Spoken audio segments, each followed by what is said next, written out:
September 7, 1996, Tupac Shakur and Marion Suge Knight are driving in a 1996 BMW 750 sedan, heading eastbound on Flamingo Road in Las Vegas. At 11:15 p.m., a white four-door late-model Cadillac pulls up alongside them. The black window of that car rolls down. As Tupac realizes what's happening, he tries to clamber into the back seat. Bullets are fired in rapid succession from a .40 caliber Smith & Wesson Glock 22. Knight is only grazed by bullet fragments, but Tupac is seriously hurt. He's been hit twice in the chest, once in the thigh, and once in the arm. Knight puts his foot down and heads toward Las Vegas Boulevard and Harmon Avenue. There, a bike patrol pulls them over and immediately alerts paramedics. The two men are soon taken to University Medical Center. On the way to the emergency room, in a frail voice, Tupac says, "I'm dying." He's right. Days later, his girlfriend, Kidada Jones, asks him, "Do you know I love you? Do you know we all love you?" She thinks he manages to nod even in his terrible state. He'll soon be dead. But what actually happened? Who killed Tupac? This has become one of the most enduring mysteries in recent times. First, let's look more closely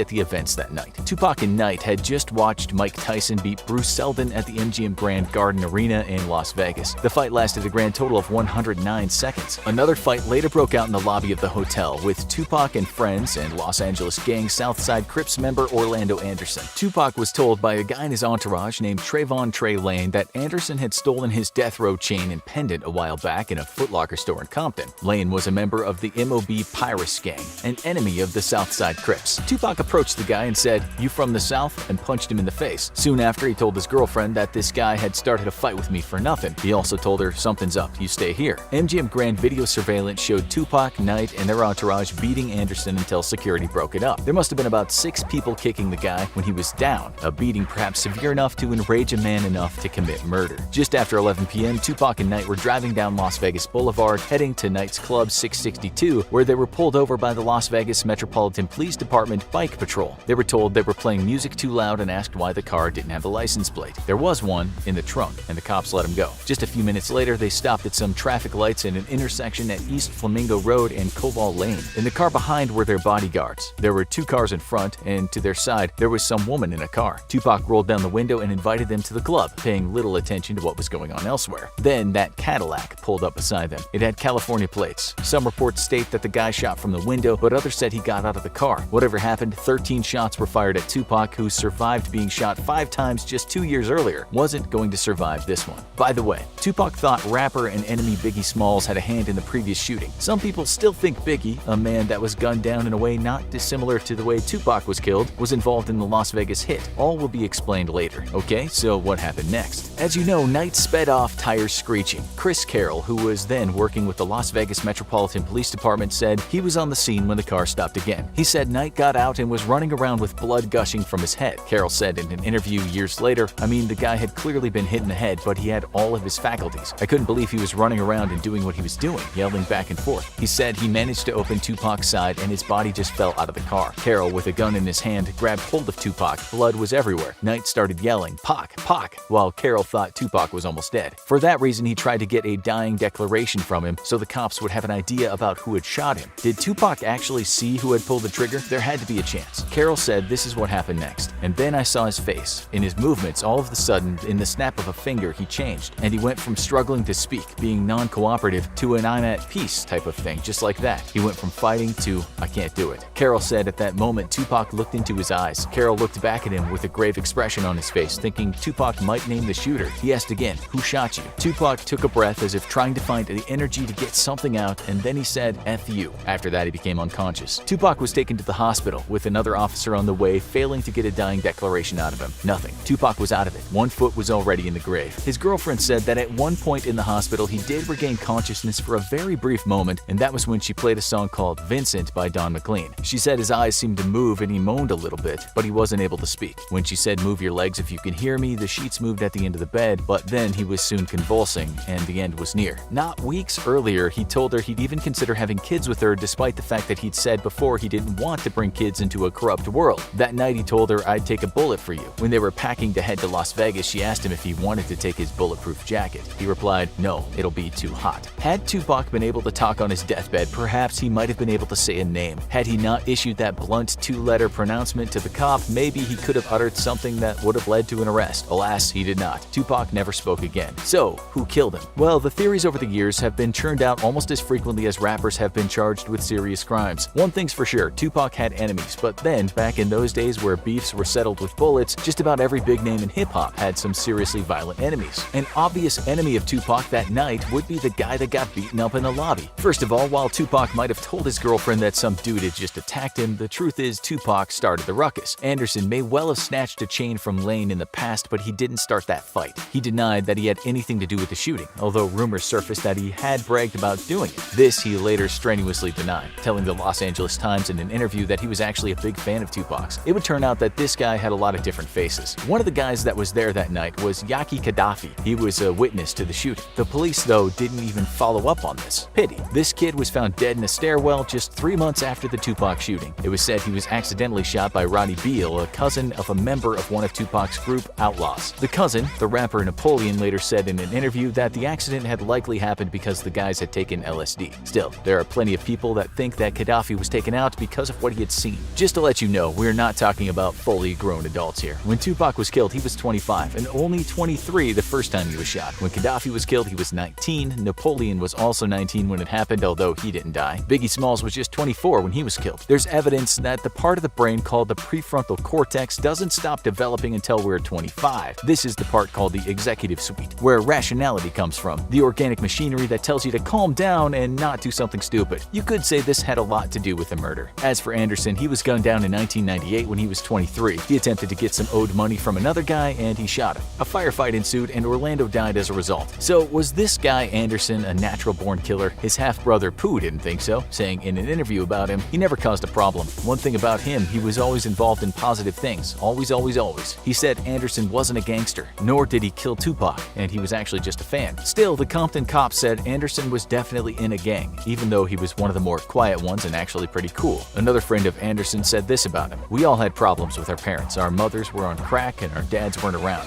Orlando had something I didn't have, and that was family." He said Anderson didn't do drugs, he didn't smoke, and he wasn't keen on alcohol. He went to school, and unlike most of his friends, he didn't have a criminal record. But then he became known as that guy who shot Tupac, even though his past suggested he was not the kind of person to do such a thing. He even once said, "God is with me. I'm not going to worry about it. I can't spend the rest of my life worrying about Tupac." It's a complicated story, but police were looking for a reason to lock up Knight, who was the owner of Death Row Records. He was considered more of a Godfather-type character than a mere gangbanger. His record label had the cops on payroll, cops who were stealing vast amounts of cocaine and sometimes stashing it in the death row offices. We're talking about huge amounts of corruption here. It was part of something called the Rampart scandal, and that corruption could have affected how police investigated gangland murders. The Rampart Corruption Task Force discovered that quite a few police had been hired to work as security for the Death Row label, earning tons of money and basically being gangsters at the same time they definitely weren't doing their jobs as police officers. It's a theory that a corrupt cop, Rafael Perez, was actually behind the Biggie shooting, with Knight being the one who hired him. Why? Because Knight thought Biggie was behind Tupac shooting. Okay, we digress, and we understand this is all complicated, but we wouldn't be doing the story justice if we didn't go down a few bent avenues. So cops, non-gangster cops, understood that Knight had his fingers in a lot of illegal pies. They wanted to take him down, and so with the CCTV footage from the fight in the MGM Grand lobby, they thought they could put him behind bars. Anderson told the police that Knight had indeed been one of the attackers, but when it was time to say that on the witness stand, he didn't just say that Knight had hit him, but that he was actually trying to stop the fight. The judge knew that Anderson was lying, but he didn't know that he'd very likely been paid off by Knight. Knight had done similar things before, once paying a huge bail sum for Tupac's release after he was convicted of sexual assault. When Tupac was a free man, he later told Knight over champagne, "I'm gonna make Death Row the biggest label in the world." Back to Anderson.